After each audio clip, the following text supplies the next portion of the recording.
الحمد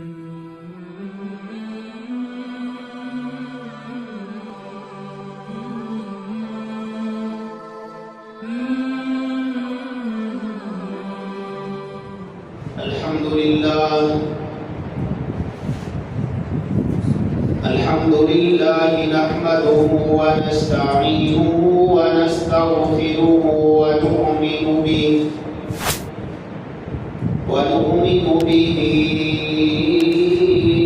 ونتوكل عليه ونعوذ بالله من شرور أنفسنا ومن سيئات أعمالنا من يهده الله فلا مضل له ومن يضلله فلا هادي له ونشهد أن لا إله إلا الله وحده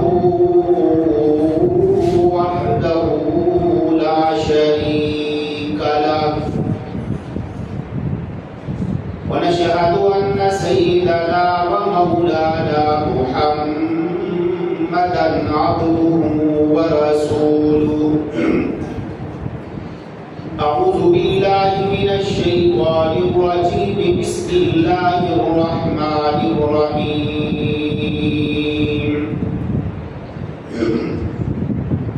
لقد من الله على المؤمنين إذ بعث فيهم رسولا من أنفسهم يتلو عليهم آياته ويزكيهم ويعلمهم الكتاب والحكمة وإن كانوا من قبل لفي ضلال مبين وقال الله تعالى إنا أعطيناك الكوثر فصل لربك وانحر إن شانئك هو الأبتر صدق الله العظيم وصدق رسوله النبي الكريم ونحن على ذلك من الشاهدين والشاكرين والحمد لله رب العالمين اللهم صل على محمد وعلى آل محمد كما صليت على إبراهيم وعلى آل إبراهيم إنك حميد مجيد اللهم بارك على محمد وعلى آل محمد كما باركت على إبراهيم وعلى آل إبراهيم إنك حميد مجيد حضور آئے تو سر آفرینش پا گئی دنیا اندھیروں سے نکل کر روشنی میں آ گئی دنیا مجھے چہروں پہ نور آیا اپنے چہروں کا زنگ اترا حضور آئے تو دنیا کو جینے کا شعور آیا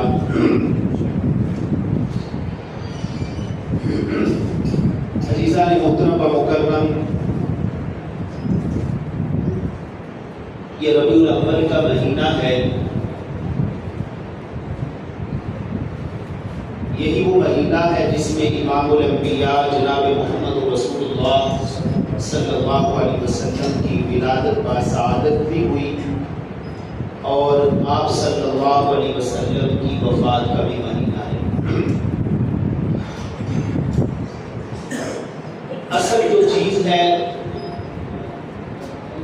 وہ ہے نبی اکرم صلی اللہ علیہ وسلم کی اتباع اصل جو مقصد ہے وہ ہے کہ نبی اکرم صلی اللہ علیہ وسلم کی بعثت کا مقصد آپ صلی اللہ علیہ وسلم کی سیرت طیبہ کو اپنانے کی ضرورت ہے یہ معاشرہ جتنا بکھرا پڑا ہے حالات کا مارا ہوا مہنگائی کا مارا ہوا قتل و غارت فساد شر ہی شر نقصان ہی نقصان ذلت ہی ذلت، ان ساری چیزوں سے نکلنے کا ایک ہی واحد راستہ ہے کہ پیارے پیغمبر صلی اللہ علیہ وسلم کی سیرت طیبہ کو اپنایا جائے۔ ہم اپنے معاملات میں، اپنی خوشیوں میں، اپنے غموں میں، اپنے دکھوں میں، اپنی بیماریوں میں، اپنی تجارت میں، اپنی مزدوری میں، اپنے لین دین میں، زندگی کے ہر شعبہ میں محمد کریم صلی اللہ علیہ وسلم کو اپنا آئیڈیل بنائیں اور قدم قدم پہ آپ کی سنت کے اوپر عمل کریں۔ پھر آپ کو کہنے کی ضرورت نہیں پڑے گی کہ میں عاشق رسول ہوں، میں فلاں ہوں، میں فلاں ہوں۔ پھر اللہ کی کتاب میں لکھا جائے گا، فرشتے لکھ لیں گے نامہ اعمال میں کہ یہ وہ بندہ ہے جو سچا عاشق رسول ہے۔ تو میرے بھائیوں، نبی اکرم صلی اللہ علیہ وسلم سے محبت کرنا یہ ہمارے ایمان کا حصہ ہے۔ اس کے بغیر ایمان مکمل ہو ہی نہیں سکتا۔ اتنا مرضی کوئی بڑا دعویٰ کر لے، اللہ سے محبت کا دعویٰ کرتے کرتے کرتے اس کی نیکیاں آسمانوں سے بھی باتیں کرنے لگ جائیں، اور جتنا مرضی لا الہ الا اللہ، لا الہ الا اللہ پڑھتا رہے، لیکن جب تک وہ محمد رسول اللہ کو اپنی زندگی کا حصہ نہیں بنائے گا، اس کا ایمان بھی مکمل نہیں ہو سکتا۔ ابو جہل، ابو لہب، یہ وہ لوگ تھے جو بیت اللہ کی تعمیر میں انہوں نے حصہ ڈالا۔ حاجیوں کو ستو پلانا، اجعلتم سقایۃ الحاج وعمارۃ المسجد الحرام کمن آمن باللہ والیوم الآخر وجاہد فی سبیل اللہ لا یستوون عند اللہ۔ اللہ رب العزت نے ان کا تذکرہ بھی کیا۔ وہ حاجیوں کو ستو پلاتے، مسجد حرام کی تعمیر، پھر بیت اللہ سے محبت۔ یہ عرب کے جتنے بھی لوگ تھے مشرکین مکہ، بیت اللہ کی محبت ان کی گھٹی میں تھی، اور وہ بیت اللہ کی محبت کے لیے مر مٹنے کے لیے تیار ہو جایا کرتے تھے۔ آپ یہاں سے اندازہ لگا لیں کہ بیت اللہ کی توسیع، اس کی تعمیر ہونے لگی اور چندہ جمع کیا گیا۔ بڑے بڑے ایسے چودھری تھے مکہ کے، بڑے بڑے رئیس، ان میں سے ایک ایک آدمی بھی اللہ کا گھر بنا سکتا تھا، لیکن وہ بیت اللہ کے معاملہ میں جب نبی اکرم صلی اللہ علیہ وسلم نے فرمایا یہاں وہی پیسہ لگے گا جو حلال اور طیب پیسہ ہوگا، تو پھر اتنا پیسہ اکٹھا ہوا، وگرنہ وہ حتیم والی جگہ آپ نے دیکھی ہوگی، جو لوگ گئے ہیں اللہ ان کا جانا قبول فرمائے، جو نہیں جا سکے اللہ انہیں بارہا یہ سعادت نصیب فرمائے، اپنا گھر اللہ بارہا دیکھنے کی توفیق نصیب فرمائے۔ وہ حتیم والی جگہ بچ گئی تھی، تو ان لوگوں نے اپنا حلال کا پیسہ وہاں پہ لگایا، لیکن دیکھیے اللہ کا گھر بھی بنا رہے ہیں، زندگی اور موت کا مالک بھی اللہ کو سمجھ رہے ہیں، ذلت اور عزت کا مالک بھی اللہ کو سمجھ رہے ہیں، اپنی آنکھوں اور اپنے کانوں کا مالک بھی اللہ کو سمجھ رہے ہیں، اور ان کا یہ ذہن تھا کہ زندگی دینے والا، موت دینے والا، عزت دینے والا، رزق دینے والا اللہ ہے، لیکن وہ محمد کریم صلی اللہ علیہ وسلم کو ماننے کے لیے تیار نہیں تھے۔ میرے اللہ نے ان کی ہر چیز ان کے منہ کے اوپر مار دی کہ تم لا الہ الا اللہ کرتے رہو، پڑھتے رہو، جب تک اپنی زندگی کا حصہ محمد رسول اللہ کو نہیں بناؤ گے، اس وقت تک تمہاری کوئی چیز، کوئی تمہارا عمل، ظاہری بات ہے ایمان ہی مکمل نہیں ہے نا۔ ایک بندہ لا الہ الا اللہ کہتا رہے اور محمد کریم صلی اللہ علیہ وسلم کو نہ مانے، اس کا ایمان مکمل ہو ہی نہیں سکتا۔ اس لیے کائنات کی ہر چیز سے بڑھ کر، اپنے والدین سے بڑھ کر، اپنی اولاد سے بڑھ کر، اپنے کاروبار سے بڑھ کر، کائنات کی ہر چیز سے بڑھ کر محمد کریم صلی اللہ علیہ وسلم سے محبت کرنا، یہی ہمارے ایمان کا حصہ ہے۔ اگر اس محبت میں کہیں بھی کمی آ گئی تو یاد رکھیے گا تمہیں پتہ بھی نہیں چلے گا اللہ تمہاری ہر چیز کو ظاہر کر کے رکھ دے گا، کیونکہ وہ دربار ہی ایسا ہے، محمد کریم صلی اللہ علیہ وسلم شخصیت ہی ایسی ہے۔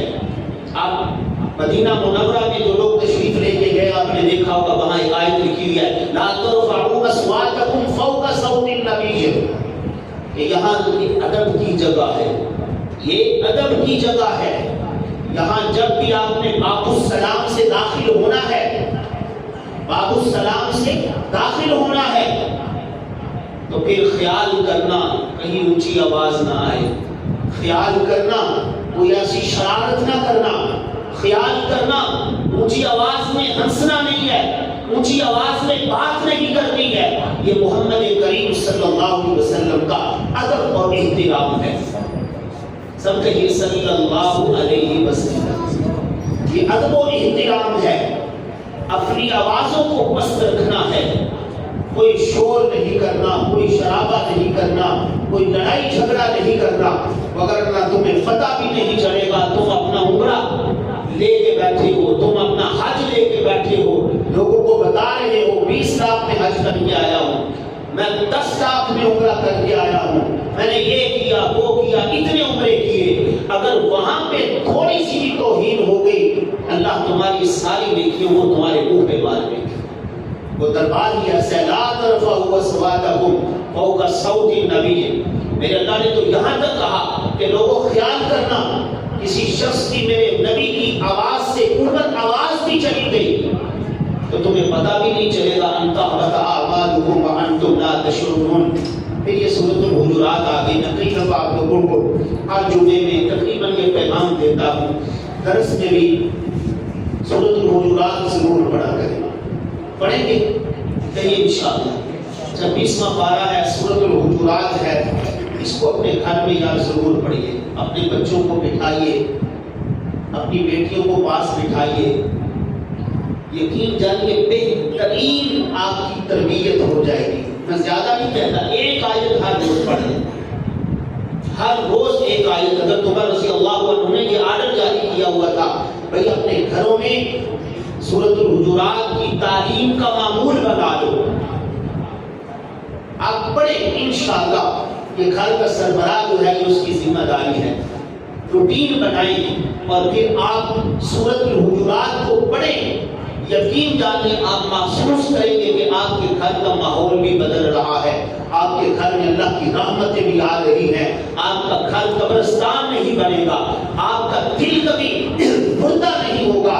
آپ سورۃ الحجرات کو اپنے گھروں میں حصہ بنائیں، یقین جانیے یہ جتنا ہمارے معاشرے میں بگاڑ پیدا ہوا ہے اور ہم سب پریشان ہیں، یہ سارے کا سارا بگاڑ جو ہے اگر ختم ہو سکتا ہے تو اللہ کے قرآن کے ذریعے سے ہو سکتا ہے، وگرنہ یوں ہی ہم بستیوں کی طرف جو ہے وہ جاتے رہیں گے، کیونکہ زندگیاں بدلتی ہیں اللہ کے قرآن سے بدلتی ہیں، زندگیاں بدلتی ہیں محمد کریم صلی اللہ علیہ وسلم کے فرمان سے زندگیاں بدلتی ہیں۔ اگر ہم اپنے گھروں میں ان ناچ گانوں میں لگے رہیں گے، ڈراموں میں لگے رہیں گے، فلموں میں لگے رہیں گے اور ان جیسا لباس پہنیں گے، ان جیسی گفتگو کریں گے اور وہی کلچر ہمارے گھروں میں آئے گا تو میرے بھائیوں پھر اللہ کی ناراضگی آئے گی یا اللہ کی مدد آئے گی؟ بولیے گا، اللہ کی ناراضگی آئے گی۔ ہم کن کو اپنا آئیڈیل بنا رہے ہیں؟ یقین جانیے معذرت کے ساتھ جو لباس ڈراموں میں خواتین پہنتی ہیں، ہماری بہنیں بیٹیاں وہی لباس پہننا شروع کر دیتی ہیں۔ نبی اکرم صلی اللہ علیہ وسلم نے فرمایا کہ وقت آئے گا کہ خواتین لباس پہننے کے باوجود ننگی نظر آئیں گی۔ یہ میں نہیں کہتا، میری بات ہو تو دیوار پہ لگا دیں۔ تو نبی علیہ الصلوۃ والسلام نے فرمایا جب وہ گھر سے نکلیں گی اللہ کی لعنت ان کے اوپر برسے گی۔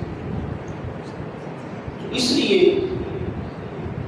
جب بھی دیکھنا ہو تو محمد کریم صلی اللہ علیہ وسلم کی اس بیٹی کو دیکھنا ہے جسے خاتون جنت کہا جاتا ہے، جس نے کہا تھا اے علی میرا جنازہ رات کی تاریکی میں اٹھانا، اے علی میرا جنازہ رات کی تاریکی میں اٹھانا۔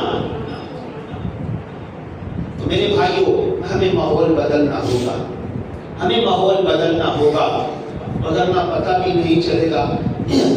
ہمارا سب سے بڑا سرمایہ ہماری اولاد ہے، یہ ضائع ہو جائے گی پھر پتہ بھی نہیں چلے گا، اور ایک وقت آئے گا آپ بدلنا بھی چاہیں گے لیکن وہ بدل نہیں پائیں گے۔ اس لیے میں بارہا یہ درد دل سناتا رہتا ہوں، قرآن مجید کو اپنے گھروں میں پڑھیے، سورۃ الحجرات کو ضرور پڑھیے۔ اسی میں ابتدائی آیات میں دوسری آیت میں میرے اللہ نے اسی چیز کا تذکرہ کیا، لا ترفعوا اصواتکم فوق صوت النبی۔ تو محمد کریم صلی اللہ علیہ وسلم سے محبت کرنا یہ ہمارے ایمان کا حصہ ہے۔ کائنات کی ہر چیز سے بڑھ کر جب تک بندہ، اس لیے تو عمر رضی اللہ عنہ سے میرے نبی نے پوچھا تھا، عمر سب سے زیادہ کس سے محبت کرتے ہو؟ اور میں اللہ کے رسول اپنی جان سے، فرمایا حضور آپ سے۔ میرے نبی نے فرمایا لا یؤمن احدکم حتی اکون احب الیہ من والدہ وولدہ والناس اجمعین۔ جب تک کوئی بندہ اپنے والدین، اپنی جان، اپنی اولاد سے بڑھ کر مجھ سے محبت نہیں کرے گا، اس کا ایمان بھی اللہ کے ہاں مکمل نہیں ہو سکتا۔ میرے بھائیوں، نبی اکرم صلی اللہ علیہ وسلم آپ کی ولادت باسعادت سے قبل جو زمانہ تھا جسے زمانہ جاہلیت کہا جاتا تھا، زمانہ جاہلیت آپ پڑھ کے دیکھیں سیرت کی کتابوں میں، آپ تاریخ کا مطالعہ کر کے دیکھیں کہ جو زمانہ جاہلیت، انسانیت، نا انسان تو تھے لیکن ان میں درندگی پائی جاتی تھی، اور دنیا کے بڑے بڑے مذاہب جو اس وقت موجود تھے وہ یہود کی صورت میں، عیسائیوں کی صورت میں سب ناکام ہو چکے تھے۔ دکانداریاں لوگوں نے بنا رکھی تھی، اور زمانے جاہلیت اتنے عروج پہ تھا کہ چھوٹی چھوٹی باتوں کے اوپر 40 سال تک قتل و غارت ہوتی رہتی تھی۔ عورت نام کی کوئی عزت نہیں تھی، وراثت کی طرح عورت کو منتقل کیا جاتا تھا۔ اب زمانہ جاہلیت اتنا عروج پہ تھا کہ جیسے عرب میں بکریوں کی منڈی لگا کرتی تھی، ایسے عورتوں کی، خواتین کی بھی منڈی لگا کرتی تھی۔ مزدور کو اس کے حقوق نہیں مل رہے تھے، جانوروں کو اس کے حقوق نہیں مل رہے تھے، لیکن انتظار سب کو تھا۔ یہودیوں کو بھی انتظار تھا، عیسائیوں کو بھی انتظار تھا، کیونکہ ان کو یقین تھا کہ جس شخصیت کی بشارت جناب عیسیٰ روح اللہ نے دی ہے، وَمُبَشِّرًا بِرَسُولٍ يَأْتِي مِن بَعْدِ اسْمُهُ أَحْمَدُ، کہ میرے بعد جو آخری نبی تشریف لائیں گے ان کا نام نامی، ان کا اسم گرامی جو ہے وہ احمد ہوگا، ان کا نام نامی اسم گرامی احمد ہوگا۔ یہ وہ انجیل میں پڑھ چکے تھے، وہ رسول اللہ صلی اللہ علیہ وسلم کی بشارت زبور میں پڑھ چکے تھے، کیونکہ جتنی آسمانی کتابیں میرے اللہ نے اتاری، ہر کتاب میں اللہ نے امام الانبیاء صلی اللہ علیہ وسلم کا تذکرہ کیا۔ میں تو اکثر کہتا ہوں نبی اکرم صلی اللہ علیہ وسلم تو اتنے اعلیٰ ہیں، ان کے ماننے والے، ان کے غلام، ان کے یار وہ اتنے اعلیٰ ہیں کہ عمر رضی اللہ عنہ کا میں نے کئی دفعہ تذکرہ کیا۔ آپ جب بیت المقدس پہنچے نا تو اس وقت یہودیوں کا جو بڑا عالم تھا وہ کتاب کھول کے بیٹھا ہوا تھا، اور اس وقت سواری پہ عمر نہیں سوار تھے، اس وقت سواری پہ حضرت عمر نہیں سوار تھے، انہوں نے لگام پکڑی ہوئی تھی، اور وہ یہودی کہتا ہے، لوگوں نے کہا وہ جو سواری کے اوپر سوار ہے وہ مسلمانوں کا امیر ہے۔ یہودی کہنے لگا نہیں، جس کتاب کو میں نے پڑھا ہے وہ کتاب کہتی ہے یہ وہ شخص نہیں ہے۔ پھر اس نے دیکھا، اس نے کہا میں نے جس کتاب کو پڑھا ہے اس کے اوپر لکھا ہوا ہے کہ جو بندہ بیت المقدس میں پہنچے گا اس کے تہمت کو 18 پیوند لگے ہوئے۔ پھر اس نے قریب ہو کے دیکھا کہ 22 لاکھ مربع میل پہ حکومت کرنے والا شخص، اس کی زندگی پہ، اس کے دامن پہ کوئی داغ نہیں ہے، لیکن اس کے کپڑوں کے اوپر 18 پیوند لگے ہوئے ہیں۔ اور اس نے اسی آسمانی کتاب میں پڑھا تھا. تو محمد کریم صلی اللہ علیہ وسلم، وہ ایک شاعر نے کہا تھا نا، وہ آئے جن کے آنے کی زمانہ کو ضرورت تھی، وہ آئے جن کے آنے کی زمانہ کو ضرورت تھی، وہ آئے جن کے لیے بے چین فطرت تھی، وہ آئے نغمہ داؤد میں جن کا ترانہ تھا، وہ آئے گریہ یعقوب میں جن کا فسانہ تھا. اللہ رب العزت نے جناب ابراہیم علیہ السلام کو اور بھی بیٹے عطا فرمائے تھے، لیکن دو بیٹے ان کو بڑی شہرت حاصل ہوئی، ایک حضرت اسحاق اور ایک حضرت اسماعیل ذبیح اللہ. اور حضرت اسحاق کی اولاد میں سارے بنی اسرائیل کی اولاد کہاں سے چلی؟ حضرت عیسیٰ روح اللہ تک. اور ادھر حضرت اسماعیل ذبیح اللہ، ان کی اولاد میں صرف ایک ہی نبی ہے، ایک ہی انمول موتی ہے، ایک ہی انمول ہیرا ہے، امام الانبیاء جناب محمد رسول اللہ صلی اللہ علیہ وسلم. اور حضرت ابراہیم علیہ السلام نے جب بیت اللہ بنایا تھا، وَإِذْ يَرْفَعُ إِبْرَاهِيمُ الْقَوَاعِدَ مِنَ الْبَيْتِ وَإِسْمَاعِيلُ رَبَّنَا تَقَبَّلْ مِنَّا إِنَّكَ أَنْتَ السَّمِيعُ الْعَلِيمُ. حضرت ابراہیم اللہ کا گھر بنا رہے ہیں، بنیادوں کو اٹھا رہے ہیں، باپ بیٹا محنت کر رہے ہیں، اللہ کا گھر بنا رہے ہیں. اور پھر اللہ کا گھر بنانے کے بعد پتہ کیا کہتے ہیں؟ ربنا تقبل منا، اللہ ہماری اس عمل کو قبول فرما لے. معلوم ہوا ہماری نیکی چھوٹی ہو بڑی ہو، ہمیشہ یہ ذہن رکھیں کہ میرا اللہ میرے اس عمل کو قبول فرما لے. انما الاعمال بالنیات، اعمال کا دار و مدار وہ نیت کے اوپر ہے.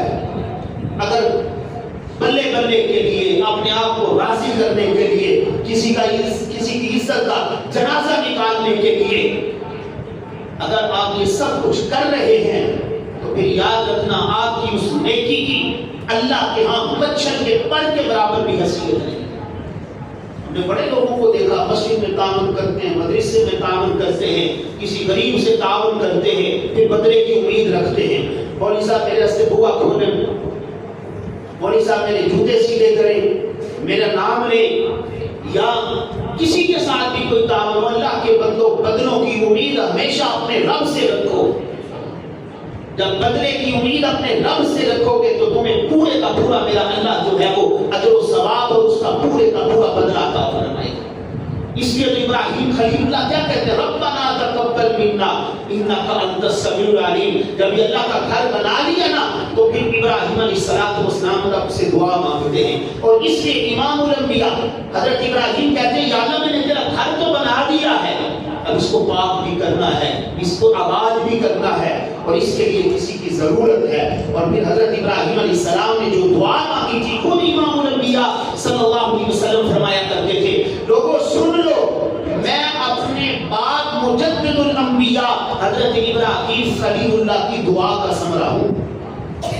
مجھے جو ہے مجدد الانبیاء حضرت ابراہیم خلیل اللہ نے اپنے رب سے جو ہے وہ دعائیں مانگ کر جو ہے وہ لیا ہے. امام الانبیاء جناب محمد رسول اللہ صلی اللہ علیہ وسلم کی ولادت با سعادت سے قبل زمانہ جاہلیت اتنا عروج پہ تھا کہ انسان تو موجود تھے لیکن انسانیت نام کی چیز جو ہے وہ کسی میں موجود نہیں تھی. یہ تو پھر اللہ نے رحمت کر دی، پھر میرے اللہ نے اپنا فضل کر دیا. اتنی رحمت اور اتنا فضل میرے اللہ نے کیا. اس سے پہلے کیونکہ میں نے جیسے کتاب میں کہا یہود کو بھی انتظار تھا، عیسائیوں کو بھی انتظار تھا، سب کو اس چیز کا انتظار تھا. اور اس سے پہلے میرے اللہ نے ایک ایسا واقعہ وہاں پہ ایسا رونما ہو گیا کہ لوگوں کو یقین ہو گیا کہ حالات بدلنے والے ہیں. جب ابرا ہاتھیوں والا لشکر لے کے بیت اللہ کی طرف پہنچا اور میرے اللہ نے وہاں پہ چڑیوں کو ان کے مقابلہ میں کھڑا کر دیا. میرا اللہ بڑا طاقتور ہے، میرا اللہ بڑا طاقتور ہے. جب وہ کسی کے تکبر کو، غرور کو خاک میں ملاتا ہے پھر اس کے عزت کے اسباب کو اللہ ذلت میں بدل دیتا. وہ نمرود تھا نا، کہتا تھا جو بھی میرے پاس آئے مجھے سجدہ کرے، جو بھی میرے پاس آئے مجھے سجدہ کرے میرے دربار میں. اس لیے تو حضرت نے حضرت ابراہیم کو کہا تھا اے ابراہیم اس کو سجدہ کر. تو ابراہیم نے کیا کہا تھا؟ میں اس کو سجدہ نہیں کروں گا، میرا رب تو وہ ہے جو سورج کو مشرق سے لاتا ہے، مغرب میں غروب کرتا ہے، زندگی دیتا ہے، موت دیتا ہے۔ میں تو اپنے رب کو سجدہ کروں گا، میں تو اپنے رب کو۔ اب اسی نمرود کو میرے اللہ نے کیسے ذلیل کیا؟ اب اس کے ناک میں اللہ نے ایک مچھر داخل کر دیا، اور وہ کہتا اب جو بندہ میرے دربار میں آئے میرے سر پہ 100 جوتے لگائے۔ میرے اللہ نے کیسے اس کے تکبر کو خاک میں ملا دیا۔ اس لیے یاد رکھیے گا، اب یہ لشکر لے کے نکلا بیت اللہ کو گرانے کے لیے، اور اسی طرح سردار عبد المطلب جو نبی اکرم صلی اللہ علیہ وسلم کے دادا تھے، ان کے اونٹ جو ہے وہاں انہوں نے پکڑ لیے، اور وہاں کچھ باتیں ہونے لگی تو لوگوں نے کہا شاید بیت اللہ کی بات۔ انہوں نے کہا کہ میرے اونٹ مجھے دے دو۔ کہا بیت اللہ، کہا بیت اللہ جانے اور بیت اللہ والا جانے۔ جب یہ لشکر لے کے وہاں پہ پہنچا، میرے اللہ نے ان چڑیوں کے ذریعے سے ان ہاتھی والوں کو تباہ و برباد کر دیا۔ الم تر کیف فعل ربک باصحاب الفیل الم یجعل کیدہم فی تضلیل وارسل علیہم طیرا ابابیل ترمیہم بحجارۃ من سجیل وجعلہم کعصف مأکول۔ میرے اللہ کے لیے کوئی مشکل کام نہیں۔ کم من فئۃ قلیلۃ غلبت فئۃ کثیرۃ باذن اللہ۔ بعض دفعہ چھوٹی چھوٹی جماعتیں اللہ کے حکم سے بڑی جماعتوں کے اوپر غالب آ جایا کرتی ہیں۔ اب دیکھیے یہی وہ پرندے تھے، انہوں نے اپنی چونچ میں چھوٹے چھوٹے پتھر لیے، اور جہاں پتھر لگتا تھا ہاتھی کے ٹکڑے ٹکڑے وہ کر دیتا۔ تو وہاں جب یہ واقعہ پیش آیا، تو لوگوں کا ذہن بن گیا کہ یہ جو ایسا واقعہ پیش آیا ہے، لگتا ہے حالات بدلنے والے ہیں، لگتا ہے ہماری زندگی بدلنے والی ہے۔ اور پھر امام الانبیاء جناب محمد رسول اللہ صلی اللہ علیہ وسلم کی ولادت باسعادت ہوتی ہے۔ اس لیے اللہ رب العزت قرآن حکیم میں تذکرہ کرتے ہیں، لوگوں سن لو، میں نے دنیا میں بڑی بڑی نعمتیں تمہیں عطا فرمائی ہیں۔ اگر ہم غور و فکر کریں تو کائنات کی ہر چیز میں ہمیں رب کا نور نظر آئے گا، ہمیں اپنے رب کی نعمتیں نظر آئیں گی۔ زمین و آسمان کی تخلیق کا معاملہ ہو، پہاڑوں کا معاملہ ہو، کوئی بھی معاملہ ہو، ہر طرف اللہ کے انعامات ہیں۔ لیکن آپ پڑھ کے دیکھیے، مطالعہ کر کے دیکھیے، کہیں میرے اللہ نے یہ نہیں کہا ہوگا کہ لوگوں میں نے زمین و آسمان بنائے، میں نے جو ہے وہ آسمان اور زمین کو پیدا کیا، میں نے سورج اور چاند اور ستاروں کو پیدا کیا، میں نے فلان چیز پیدا کی، لیکن میں تم پہ اوپر احسان کر رہا ہوں۔ کہیں آپ کو یہ الفاظ نہیں ملیں گے، لیکن جب باری آتی ہے امام الانبیاء جناب محمد رسول اللہ صلی اللہ علیہ وسلم کی، تو میرا اللہ کیا کہتا ہے؟ لَقَدْ مَنَّ اللَّهُ عَلَى الْمُؤْمِنِينَ إِذْ بَعَثَ فِيهِمْ رَسُولًا مِّنْ أَنفُسِهِمْ۔ لوگوں آج میں تمہارے اوپر احسان کر رہا ہوں، اور احسان کر کے جھٹلا بھی رہا ہوں کہ کائنات میں سب سے جو بہترین شخصیت ہے امام الانبیاء جناب محمد رسول اللہ صلی اللہ علیہ وسلم کو میں تمہاری طرف بھیج رہا ہوں۔ امام الانبیاء جناب محمد رسول اللہ صلی اللہ علیہ وسلم کی ولادت باسعادت، اور آپ صلی اللہ علیہ وسلم جو چیز میں نے ابتدا میں عرض کی، آپ صلی اللہ علیہ وسلم کی تعلیمات کو اپنانا، آپ کی سیرت طیبہ کو اپنانا، زندگی کے ہر شعبہ میں امام الانبیاء صلی اللہ علیہ وسلم کی سیرت کو اپناؤ، آپ کی سنت کو اپناؤ، یقین جانیے ہمارے حالات بدل جائیں گے، اللہ کی طرف سے رحمتیں آئیں گی۔ جب اللہ کی طرف سے رحمتیں آئیں گی تو پھر یاد رکھنا حالات بدلیں گے۔ جب میں اور آپ اپنی زندگی سے نبی اکرم صلی اللہ علیہ وسلم کو نکال دیں گے، نبی علیہ الصلوۃ والسلام کی تعلیمات کو، اور میں یہ دوسری بات کئی دفعہ کہہ چکا ہوں، کسی سے کوئی سند لینے کی ضرورت نہیں ہے، کسی سے کوئی سند لینے کی ضرورت نہیں ہے۔ ہر بندہ وہ کسی مسلک سے بھی تعلق رکھنے والا ہو، جو لا الہ الا اللہ محمد رسول اللہ پڑھتا ہے، وہ کائنات کی ہر چیز سے بڑھ کر محمد کریم صلی اللہ علیہ وسلم سے محبت کرتا ہے، اس کے بغیر وہ ایمان مکمل ہو ہی نہیں سکتا۔ اس لیے میرے بھائیو آپ لوگوں کو دعوت دے رہا ہوں، پلٹ آئیے واپس نبی اکرم صلی اللہ علیہ وسلم کی تعلیمات کی طرف۔ جب تک میں اور آپ کی تعلیمات پر عمل نہیں کریں گے، زندگی میں سکون نہیں نہیں آئے گا. سکون چاہتے ہو تو پھر صاحب قرآن کی طرف آ جاؤ اور قرآن کی طرف اللہ عمل کرنے کی توفیق نصیب فرمائے. وما علینا الا البلاغ.